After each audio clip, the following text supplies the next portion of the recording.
Evangelho escrito por Mateus, capítulo de número 5.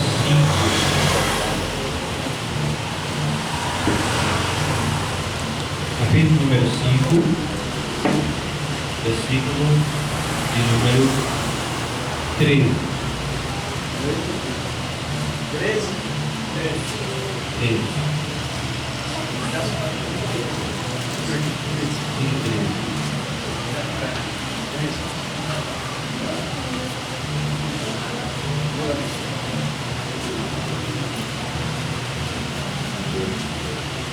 Amém? Todos acharam? Vamos ver, diz assim o texto: Vós sois o sal da terra, e se o sal for insípido, com que se há de salgar? Para nada mais presta, senão para se lançar fora e ser pisado pelos homens. Vós sois a luz do mundo. Não se pode esconder uma cidade edificada sobre o monte, nem se acende a candeia e se coloca debaixo do alqueire, mas no velador, e dá luz a todos que estão na casa. Assim resplandeça a vossa luz diante dos homens, para que vejam as vossas boas obras e glorifique o vosso Pai que está nos céus. Amém? Pode sentar.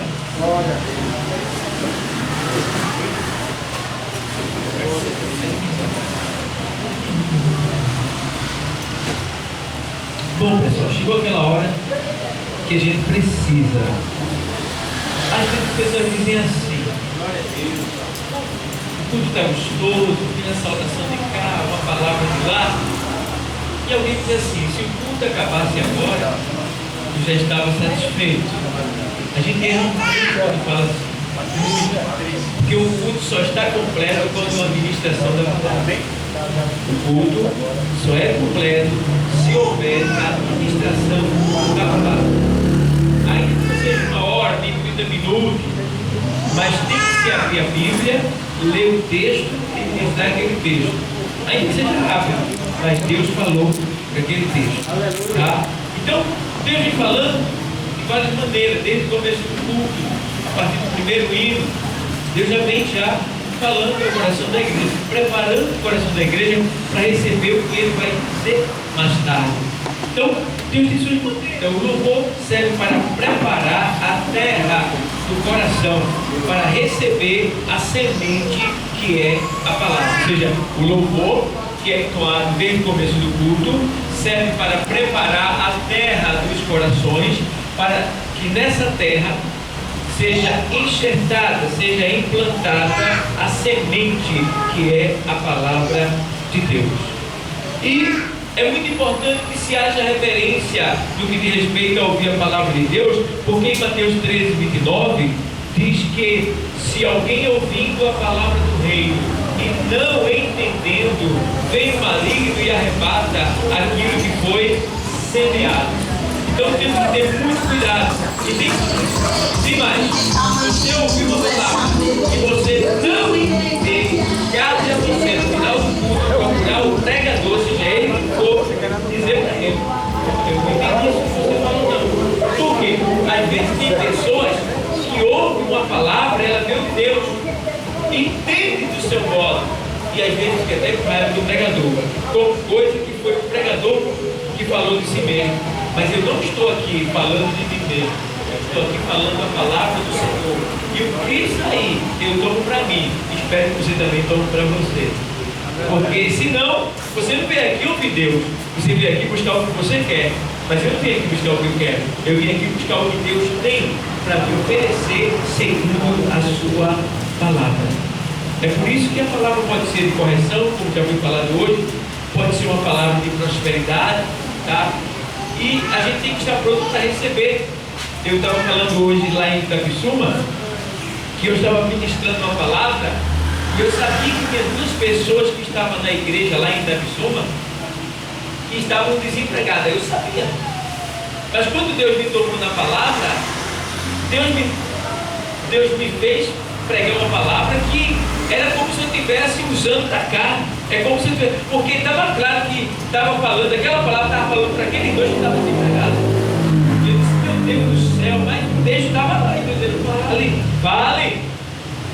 Diga que foi assim, foi assim, foi assim, foi assim, e que eu não quero que seja mais assim, porque eu vou dar a bênção, mas tem que ser desse jeito. Eu digo, meu Deus do céu, eu tome, dei a palavra, e depois eu fiquei meio assim, né? Meio desconfiado, porque a gente fica numa situação difícil, a gente que é pregador, né? Nem sempre a pessoa nos tem como sendo uma pessoa agradável, porque muitas vezes a gente fala coisas que vai no íntimo, vai no eu da pessoa, no ego, e mexe naquilo que a pessoa não queria que fosse tocado. Está entendendo? E a pessoa chega até a pensar, por exemplo, o pastor que conhece, se conhecer você, eu vou dizer, pastor Santo da minha vida, depois que ele falou aquilo. Mas não foi. Aqui está repleto de correção para nossas vidas, de bênção para nossa vida. E ele tem que aceitar. Então entende bem. Depois que eu falei, eu disse, agora, depois que eu preguei, eu disse, agora se prepare. Deus vai te dar. Só lembre da palavra que ele falou para você. Quando foi naquela semana, o irmão recebeu um emprego, consertou a vida dele, da família dele. Está até para mim agradecer aqui. E lá também. Então, depois eu disse assim, obrigado, meu Deus. Né? Porque às vezes Deus coloca a gente no imprensado, que a gente não entende por quê. Né? Fica meio estranho mesmo, mas depois a gente vê, obrigado. Era a palavra fazendo efeito ali. Né? Então, o segredo está na palavra. Tá bom? Então vamos entrar no texto que eu li agora, para que os irmãos entendam. Quando sair uma palavra, nunca diga assim para a palavra, porque se você ouvir uma palavra de Deus e dizer eu não aceito isso, se ela for de Deus, se ela vem de Deus, tá? E você dizer eu não aceito isso, não gostei disso, você está blasfemando contra Deus. Blasfemar quer dizer resistir a Deus, não aceitar o querer de Deus. A pessoa se encontra no pecado da blasfêmia, se morrer, a pessoa vai para o inferno. Então, creia na palavra que é anunciada, porque você só vai ganhar com isso, tá certo? Muitas pessoas vivem na aflição, na angústia, na agonia, nos problemas do dia a dia, não saem dele porque não recebem a palavra. Mas se receber a palavra, eu digo para você, você vai ser mais do que vencedor. Deixe quem quiser ficar bochechudo, tá? Mas receba você.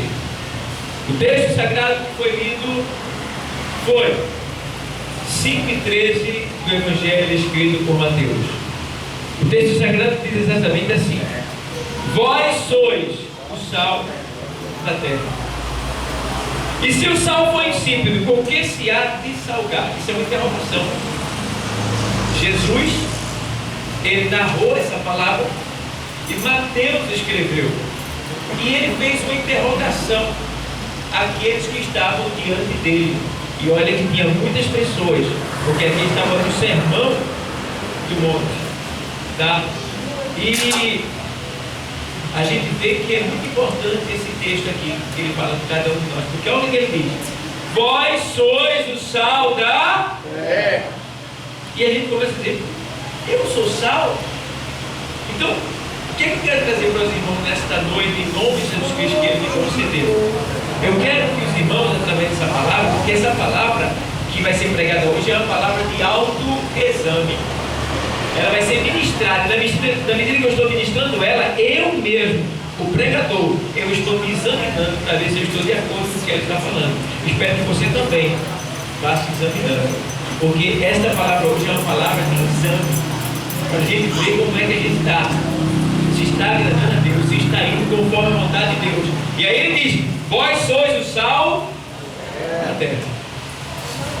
E se o sal for insípido, se tornar insípido, com que se há de salgar? Primeiro, o sal ele serve para quê? O sal ele serve para dar sabor, para temperar ou para salgar? O sal, a principal função dele é dar sabor, mas também ele é um tempero, tá? E o sal também serve para salgar, não a comida que se vai comer, para comer, mas sim para proteger, para conservar.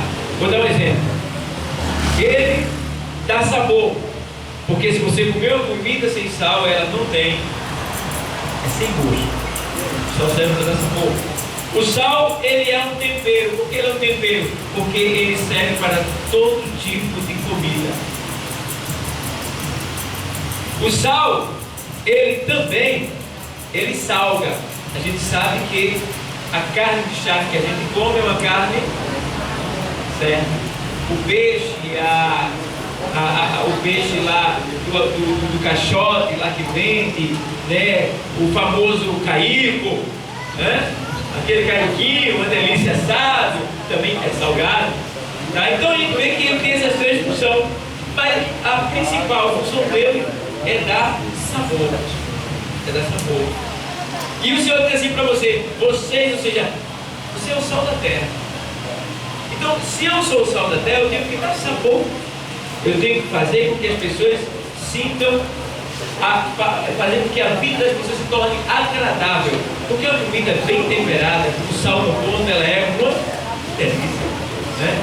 Mas se ela estiver salgada, ninguém come. Se tiver insosso, aí entra um pouco de dificuldade, porque não tem um sabor nutritivo. Então, entende bem, vós sois o sal da terra. Quer dizer isso aí? O Senhor está dizendo que você foi chamado para dar sabor, para provocar sede, de certa forma, nas pessoas. A gente sabe que quando coloca sal na boca, o que ele faz? Ele dá vontade de tomar água, não é isso? Dá uma sede imensa. Então, quando ele diz assim, vós sois o sal da terra, e se o sal se tornar insípido, com que se há de salgar? Se eu como sal tenho que salgar, o que é salgar? No sentido do sal que o Senhor está dizendo aqui, eu tenho que ser uma pessoa agradável. Eu tenho que ser uma pessoa que as pessoas olhando para mim sintam o desejo e a vontade de servir ao Deus que eu sirvo. Sintam o desejo de vir à igreja. Porque se eu sou sal, as pessoas vão, através de mim, sentir sede. Sede de quem? De Jesus. Sede de quê? De tomar água. E quem é a água da vida? Jesus, né? Ele disse, olha, quem tomar da água que eu lhe der, nunca mais terá sede, né? E ele diz também, quem crê em mim, como diz as Escrituras, rios de água viva fluirão do seu ventre. Rios de água viva, tá? Ele também diz que ele é a fonte de água viva. Então, ele certa vez ele disse, olha, quem tem sede, venha e beba de graça da água da fonte da vida. Então ele é água, tá? E na medida que você prova o sal, você já sente sede. Provou o sal, sentiu a sede, o que é que vai acontecer? Você vai ter o desejo de beber a água, e a água é Jesus, certo? Só que tem um porém, às vezes você como sal, em vez de você dar sabor, você salga. E o que quer dizer salgar? É fazer com que aquele algo se torne não muito agradável. Quem é que pode comer uma coisa salgada demais? Para você entender, aumenta logo a pressão, vai logo lá para cima a pressão, né? Você não tem como comer uma coisa salgada. E assim é o crente. O crente que ele é salgado além da conta. Em vez de ele dar sabor, ele é salgado. O que é salgado? É aquele crente que incomoda no sentido negativo, que nós fomos chamados para incomodar, no sentido positivo, tá? A própria Bíblia diz que nós devemos perturbar o mundo, tocar e a buzina, perturbe-se todos os moradores da terra. Ou seja, o que Deus está dizendo? Para a gente pregar o Evangelho incomoda, a palavra de Deus incomoda. Então perturbe-se todos os moradores da terra, mas toca a trombeta é a boca, que a Bíblia se refere. Então, aqui no caso, tem um cristão que ele é salgado além da conta. E em vez dele ele dá sabor no sentido positivo, ele dá sabor, ou seja, ele dá sabor no sentido negativo. A pessoa vê ele, está perto dele, lidar com ele, mas não gosta dele como cristão. Por quê? Porque ele é um escândalo. Ele é um escândalo. Ele trata mal, né? Ele humilha as pessoas, ele não se importa, ela não se importa com decência, tá? Às vezes é desonesto, tá? Às vezes chama nome feio, não tem temor de Deus, não tem compromisso nem com a igreja, nem com a palavra de Deus, nem com seus irmãos, até porque quando um pega e se escandaliza lá fora, todos se tornam culpados, porque diz o quê? Foi daquela igreja lá, daquela igreja. Então temos que ter o cuidado de sermos um sal que salva, que tempera de certa forma, que dá sabor, e não um sal insípido. Por quê? Se o sal for insípido, com que se há de salgar? O que é sal insípido? É quando o sal perde o sabor. O sal perdeu o sabor e fica insosso. E aí o que acontece? Aí ele diz assim: olha, para nada mais presta, a não ser para ser pisado pelos homens. Quer dizer, isso aí, o cristão que em vez de salgar, em vez de dar sabor, ele se torna sem sabor, insípido. E aí o Senhor diz: olha, essa pessoa que se torna insípido, que não dá mais sabor, que as pessoas olhando para ela não sentem desejo de vir à igreja. Eu já vi pessoas que dizem assim: aquilo ali, eu prefiro ficar no mundo, deixa eu aqui mesmo, eu estou aqui para a igreja para ver daquele jeito, deixa eu aqui mesmo. E aí, são pessoas insípidas, que não dão sabor, que não provoca sede na alma das pessoas de virem à fonte da água da vida, que é a igreja. Está certo? Então, se o sal se tornar insípido, para que presta? Para nada mais presta, senão para ser pisado pelos homens. E aí acontece, aí vem o pisar dos homens. É quando o crente vai passando e alguém diz assim: aquilo está ali, aquilo não presta não. Mas ele é crente? Não. Se ele é crente, eu sou mais santo do que ele. Aí começa a ser pisado. Eu já vi pessoas dizer assim: ei, irmão do Paraguai, ei, começa a chamar aquela pessoa que vivia de todo jeito na igreja. Irmãos, tenham cuidado com esse escândalo. A Bíblia diz em Mateus 17:1, Lucas 17:1, que ai por quem vier o escândalo. Antes essa pessoa colocasse uma pedra de morte que tem mais de 500 quilos no pescoço e se lançasse do mais profundo mar, do que fazer escandalizar um desses pequeninos. Então, cuidado com o escândalo. O que é escândalo? É quando alguém olha para você e não sente o desejo de vir à igreja, tá? Começa a lhe criticar, a debochar de você, a amangar de você, porque você deu lugar, você perdeu liberdade, você deu liberdade para aquela pessoa, de certa forma, lhe pisar, lhe humilhar, porque você não tem aquela autoridade de Deus. O que é a autoridade de Deus? É você falar e a pessoa entender que você tem um testemunho, você é uma pessoa honesta, você é uma pessoa que vive segundo a palavra de Deus. E quando você falar, ninguém vai retrucar, ninguém vai remover a palavra, ninguém vai ir contra você, porque sabe que você é uma pessoa de Deus, tem um testemunho, e o que você está falando não é de você, vem de Deus para ele, então a pessoa recebe. Então precisamos ter esse testemunho, fugir dos escândalos, ser um sal que não é insípido, mas sim que tenha o poder de temperar, de dar sabor e de salgar. Por quê? Um dos princípios do sal é o quê? Conservar. Ele conserva. O sal, ele conserva o que está ali e está cozinhando, para que não fique podre.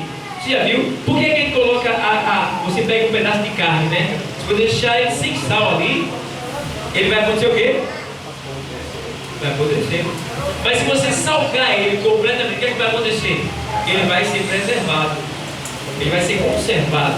Então nós, como sal, Deus diz que nós temos o poder de conservar quem está em nossa volta. Está entendendo? Conservar. Sabe por que o mundo ainda não foi destruído, de certa forma? Por causa de nós. Nós somos o sal que está conservando esse mundo. Se não fosse a gente, já teria sido todo mundo destruído. Mas por causa de nós, o mundo ainda não foi destruído, porque nós somos o sal da terra. Ou seja, nós estamos conservando essa terra ainda. O mundo não entende isso, mas nós precisamos entender isso. E como sal, nós temos que manter o nosso princípio ativo, porque senão não serve para mais nada, só para ser pisado pelos homens, tá certo? Então, meu bem, vós sois o sal da terra, e se o sal for insípido, com que se há de salgar? Para nada mais presta, senão para ser pisado, senão para se lançar fora e ser pisado pelos homens. Vós sois a luz do mundo. Não se pode esconder uma cidade edificada sobre o monte. Ou seja, o Senhor está dizendo: vós sois a luz do mundo. Para que serve a luz? Para clarear, para dar firmeza, segurança, longitude, certeza, para tirar o medo. Pode ver, quando volta no Egito, como é que você fica? Cismado, né? Tem medo até de andar. Então, assim está o mundo. O mundo vive preocupado, cismado, porque eles estão nas trevas do pecado. Mas nós somos a luz. Quando o Senhor diz, vós sois a luz, Ele está dizendo para que nós venhamos clarear a vida das pessoas que estão em trevas. Então, como é que a gente pode clarear? Chegando até elas e dando uma palavra de Deus. Dá uma palavra de Deus, que é Jesus. Jesus diz lá em João 8:12, Ele diz assim, olha, eu sou a luz do mundo. Quem me segue não andará em trevas, mas terá a luz da vida. Então, Jesus, Ele é a luz. E Ele nos chamou também de luz.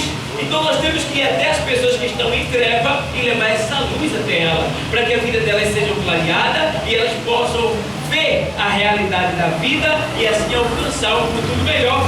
Eu me lembro de um irmão, um rapaz, que ele passou mais ou menos um ano sem ir à igreja. E ele estava no mundo do alcoolismo, estava aquele negócio todo. E no dia que ele foi à igreja, ele chegou lá, aceitou Jesus e voltou para casa e foi dormir. Quando foi de manhã, ele se acordou já umas 10 horas com a Selma batendo na porta dele. E aí ele abriu a porta, a Selma disse assim, nós viemos ligar a sua luz. E ele disse, meu Deus, eu passei um ano com a minha luz cortada, né? Estava no mundo das trevas, na embriaguez. Ontem eu aceitei o Senhor e hoje já chegou luz.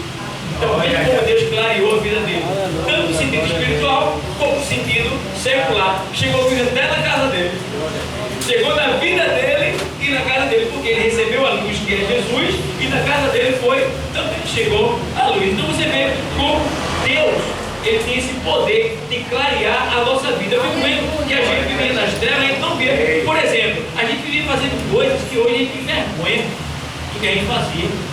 Se começa a lembrar quem era você, o que você fazia, as nojeiras, imundícias que você fazia, dá vergonha. Por que você tem vergonha? Porque hoje você é luz, você consegue ver com os olhos nítidos, né? O que você fazia, você vê que era treva, era imundícia mesmo, e hoje você jamais faria isso. Para isso. Por quê? Hoje você é luz. Tá? E a Bíblia diz que a luz dissipa as trevas. As trevas não podem estar onde a luz está. E se Jesus, que é a luz, está em você, as trevas, que é o pecado, não podem permanecer em você. Não pode estar em você. Porque a Bíblia diz que as trevas com a luz não podem estar juntas. Porque aonde a luz chega, ela prevalece. Aonde Jesus chega, ele prevalece. E se Jesus chegou na tua vida, ele vai prevalecer. E a vitória é certa com Jesus. É certa.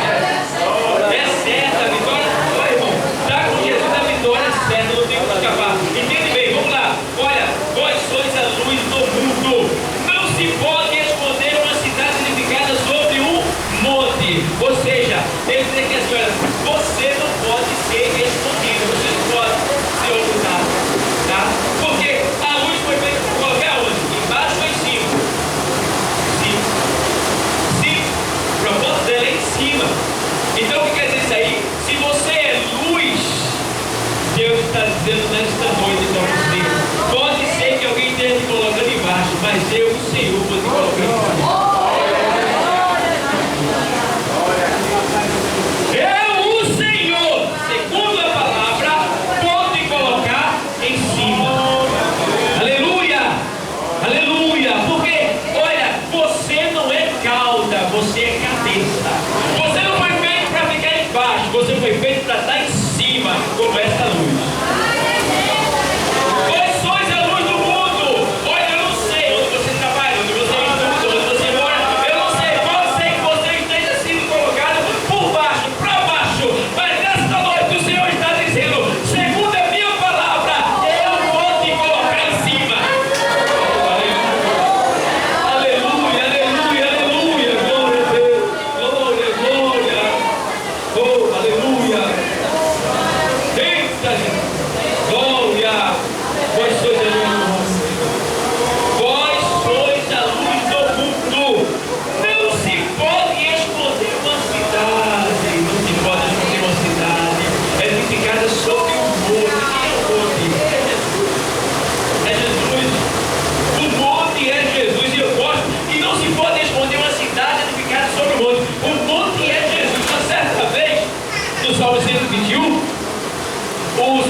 disse: eleva os meus olhos para de onde me virá o socorro? Interrogação. Aí mais abaixo diz assim: o meu socorro vem do Senhor, que fez os céus e a terra. Davi estava encurralado. Ele viu? Davi estava em um vale. Davi estava no vale. Saul estava perseguindo Davi para matá-lo, com inveja, com ódio de Davi, porque Davi estava sendo aclamado. As pessoas estavam elogiando Davi, e Saul criou um ódio de Davi que queria matar ele de todo jeito, tá? Mas só que Davi era um jovem de Deus. Ele tinha Deus na sua vida. E quem tem Deus na vida, quem é fiel a Deus, quem é obediente a Deus, pode se levantar até o inferno todo junto com Satanás e vai cair por terra. E diz o texto que ali Davi estava no vale. Era um vale. No vale. Aí Saul descobriu onde Davi estava escondido no vale. Aí Saul diz: eu quero 3.000 homens bem preparados, que não é nem um cabelo na parede com a flecha. Vai lá. Vai 1.500 pela frente e 1.500 por trás. Quando Davi soube, Davi disse: não tem jeito para mim. Tá bom. 1.500 homens por trás e pela frente, igual não tinha mais saída. Tá? Só que tem um porém. Deus, ele é aquele que abre porta onde não tem. Deus, ele é aquele que quando você não tem por onde sair, ele te tira por cima. Davi estava embaixo, encurralado, cercado, pronto para morrer. Já ia morrer já, mas só que ele tinha fé. E aí ele faz o quê? Agora não tem jeito para mim, não tem saída. Eleva os meus olhos para o céu. De onde me virá o meu socorro? Os cães do céu não tem, o meu socorro vem do Senhor. O que é isso aí? Fé, certeza, segurança, firmeza. É crer naquele que está acima dos mais altos montes. É acreditar que o Senhor, no mais difícil da sua vida, na situação mais constrangedora, no momento mais difícil da sua vida, é você acreditar que Ele vai dar providência e vai livrar. E aí foi o que aconteceu. Tá tudo bem. Aí Davi olha e diz: meu socorro vem do Senhor, que fez o céu e a terra. De repente, irmão, já vai os 1.500 para o lado, 1.500 pelo outro lado. Davi já estava só esperando no Senhor. Daqui a pouco os filisteus invadem Israel. Estava sem quarto. Saul levou tudo para matar Davi. Eles invadiram. O inimigo invadiu. Aí daqui a pouco chega o mensageiro dizendo: Saul, rei Saul, invadiram Jerusalém, vão levar tudo que tem lá, a gente tem que voltar. Aí o rei vai lá e diz: todo mundo volte para Jerusalém para defender a cidade, depois a gente volta para pegar ele. E aí todo mundo foi embora e Davi escapou do vale, porque o Senhor tem uma saída para Davi e tem uma saída para você também. Eu não sei se você está encurralado, está preso, detido, alguém está botando o pé para você não passar, tentando te matar, tentando te destruir, tentando te colocar para baixo. Mas eu te digo uma coisa: eleva os seus olhos para o monte, porque o teu socorro vem do Senhor. Pode acreditar, pode crer. Irmão, eu sempre digo: irmão, pelo amor de Deus, em nome de Jesus Cristo, não perca a oportunidade. Você está aqui, como é que você está diante de Deus? Você está acreditando que Ele está aqui? Você acredita que Ele pode fazer o que você quer, que você deseja? Ele está aqui nesta noite, Ele está aqui representado pelo seu Espírito Santo e pela sua palavra. O Espírito Santo, Ele dá vida à palavra, e quando a palavra é pregada, se você crer, ela vai acontecer. Agora você tem que crer. Não depende do pastor, não, depende de você. Eu sou apenas o microfone de Deus, tá? Deus está me pegando e falando para você. Então cabe a cada um de nós acreditar. Não perca tempo. Tem gente que volta do mesmo jeito que entrou, e às vezes até pior, porque não creu, não acreditou, não tem esperança, não firmou-se na palavra que está sendo anunciada. Mas nesta noite Deus está te alertando para que tu creia, para que tu acredite, porque o vale onde tu estás, tu vais subir e vai se colocar para cima. Vai ver um vale de enfermidade,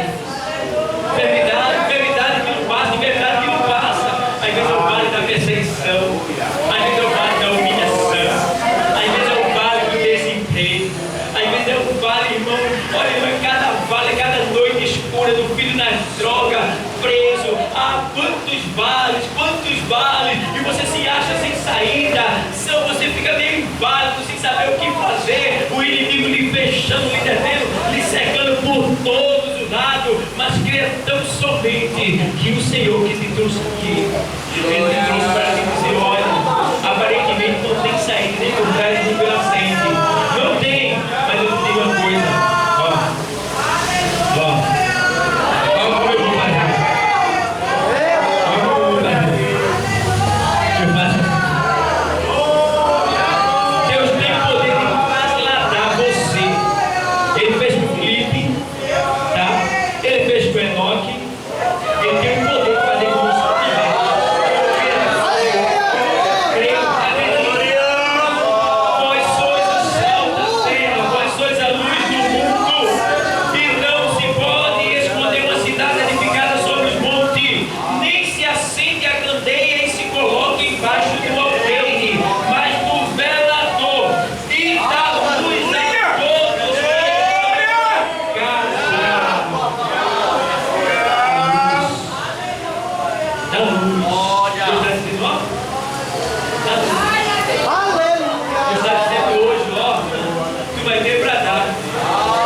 Deus está te colocando em cima e te dando poder para abençoar todos que passam diante de você, todos que estão à sua volta, todos que se aproximam de você. Está dizendo todos, Ele está dizendo todos.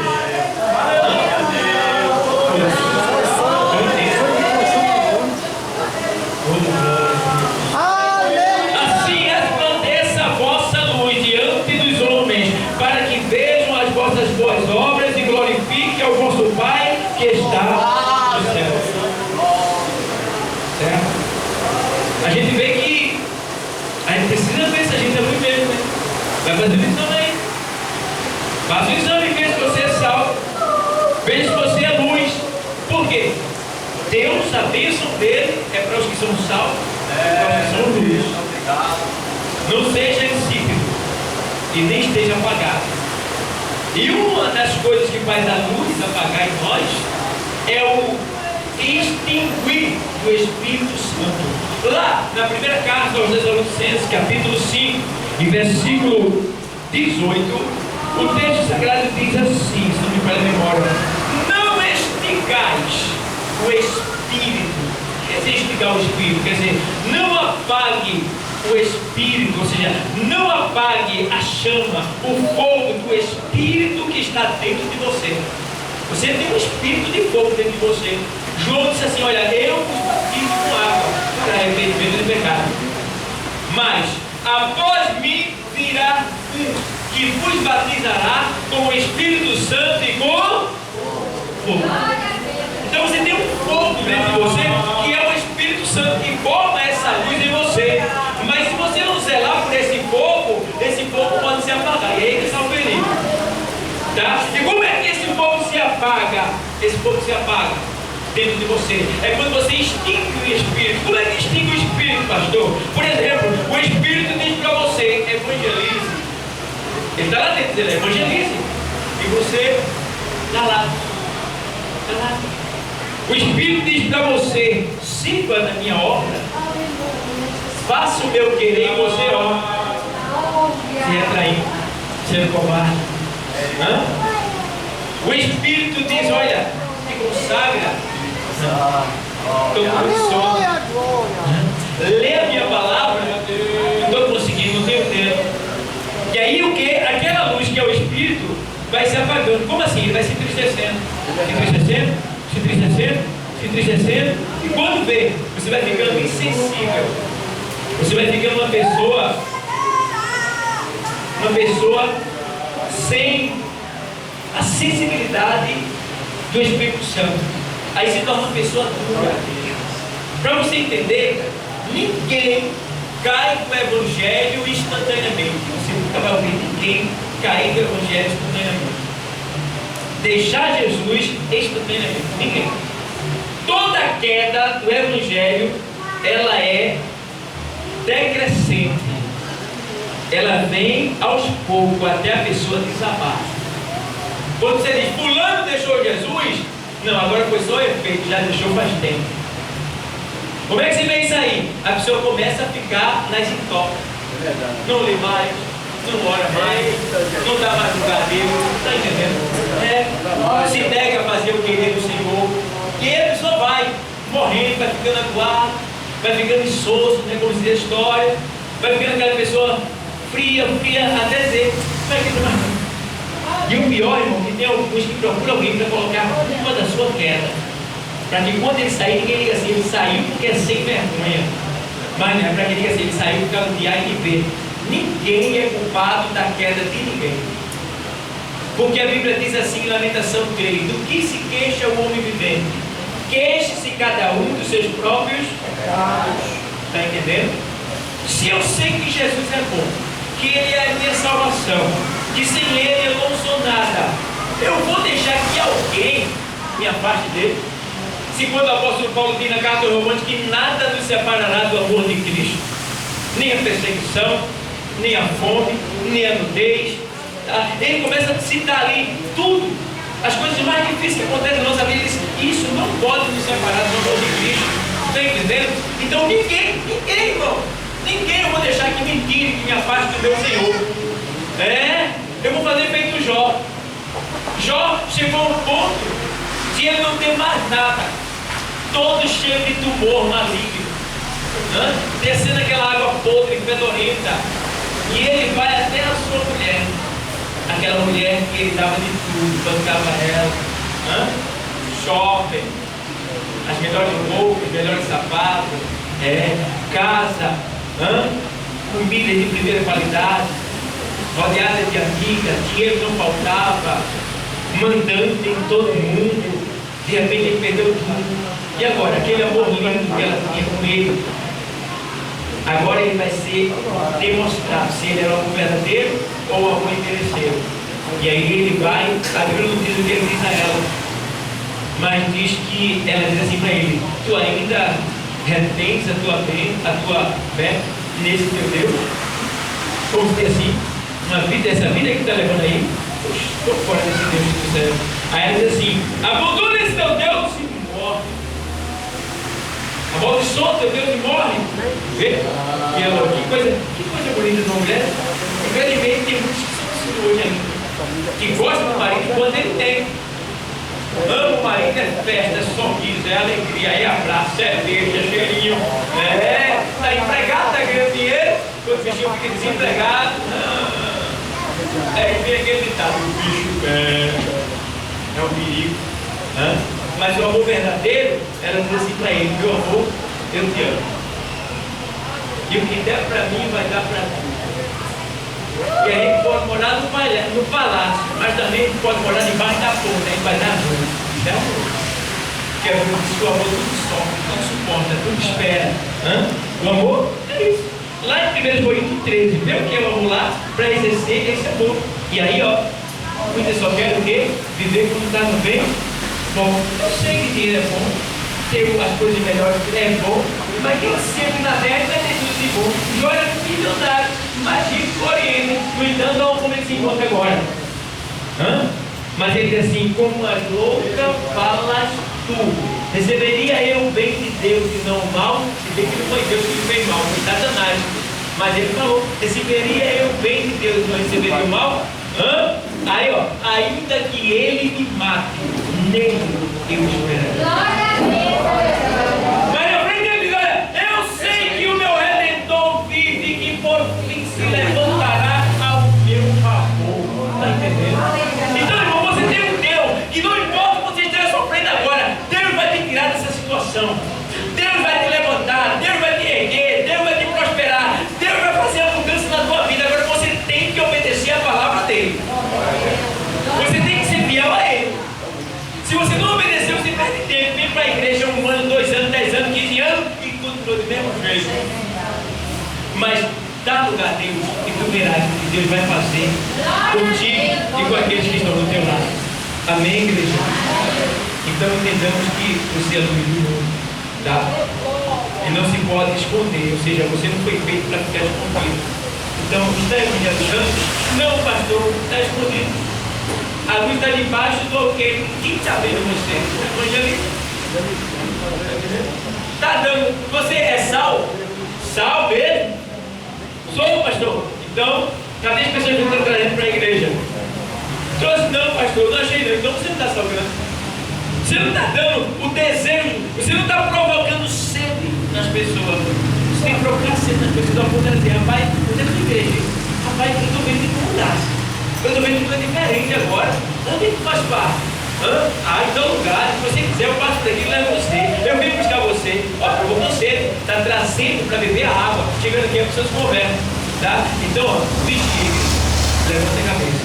Tá? Você é sal, você é luz. Você é cabeça e não cauda, tá? Você não foi feito para ficar embaixo, foi feito para ficar em cima. Eu sei que no mundo tereis aflição, mas ele diz, tem bom ânimo. Se ele diz tem bom ânimo, é porque ele diz, olha, você pode passar por situações difíceis, mas espere, que eu vou lhe tirar dessa situação. Você passa, não fica na situação difícil, é diferente. Então, acredite no Deus que você serve. E se é jovem, é idoso, tá? Todos nós que estamos aqui, creia no Senhor e com certeza o milagre vai acontecer. Amém? Que Deus continue abençoando a todos.